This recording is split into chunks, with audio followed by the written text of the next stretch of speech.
tuntutan terhadap terdakwa Priyo dari jaksa penuntut umum telah disampaikan tadi secara resmi oleh Kasipidum Kejaksaan Negeri Indramayu langsung yang membacakan. Jadi hari ini agenda tuntutan sebagaimana sudah dijadwalkan sebelumnya terlaksana ya untuk saudara terdakwa Priyo Bagus Setiawan. Ya, tadi tuntutannya udah didengar kan? Ya, 20 tahun tuh Pak.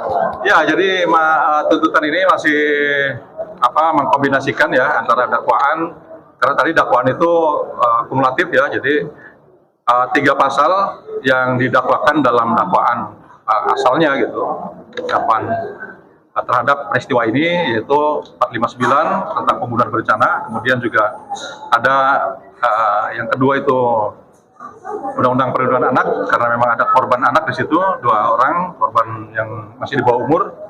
Kemudian yang ketiga adalah turut serta pasal 20 Kitab Undang-Undang Hukum Pidana. Jadi tadi jaksa sudah menguraikan dalam tuntutannya ketiga dakwaan itu secara kumulasi. Jadi semua pasal yang didakwakan itu sudah berhasil oleh jaksa penuntut umum diuraikan, dijelaskan, dan disertai juga dengan fakta persidangan. Gitu. Jadi nanti saya juga akan melakukan pledoi pembelaan itu secara kumulasi juga gitu. Jadi satu persatu dakwaan asal pasal yang didakwakan kepada klien saya terhadap Pak Priyo ini akan saya sasar satu persatu gitu.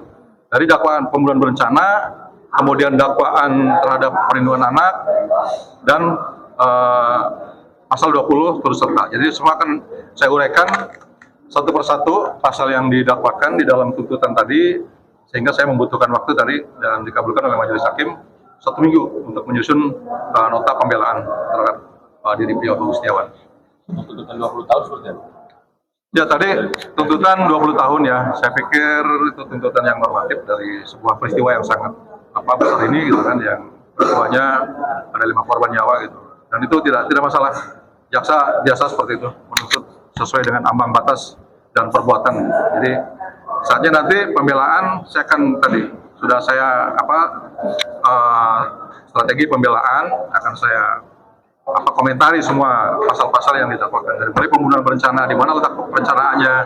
Nah, soal Palu juga akan saya bahas nanti dalam pembelaan, bahwa Palu itu bukan dijelaskan oleh saudara Ririn untuk tujuan gitu.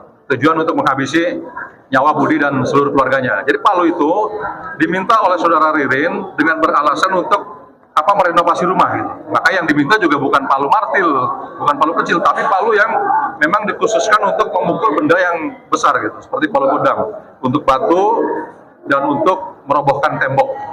Nah ini persoalan apakah palu itu disediakan oleh Priyo untuk tujuan kriminal atau dikamuflase oleh saudara Ririn supaya Priyo menyediakan palu itu untuk tujuan yang positif gitu. Nah ini yang akan saya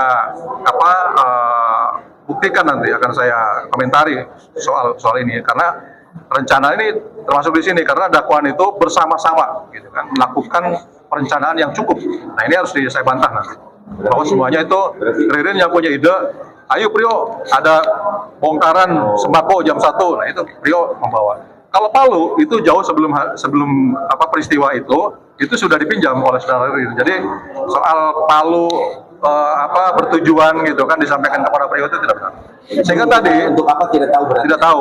Sehingga tadi dalam tuntutan itu redaksionalnya masih bercampur dengan keterangan-keterangan Ririn yang memang tertuang di dalam keterangan Ririn yang tidak bisa terverifikasi. Jadi itu nanti mudah-mudahan saya bisa mengkritisi itu. Tadi ada Bang, satu apa yang barusan Abang sampaikan, bahwa dari tuntutan jaksa penuntut umum ada ini terkait anak yang paling kecil. Nah itu, ya itu ada 2 tadi ya, sebenarnya clue dari saya yang sudah disampaikan oleh jaksa melalui requisitornya.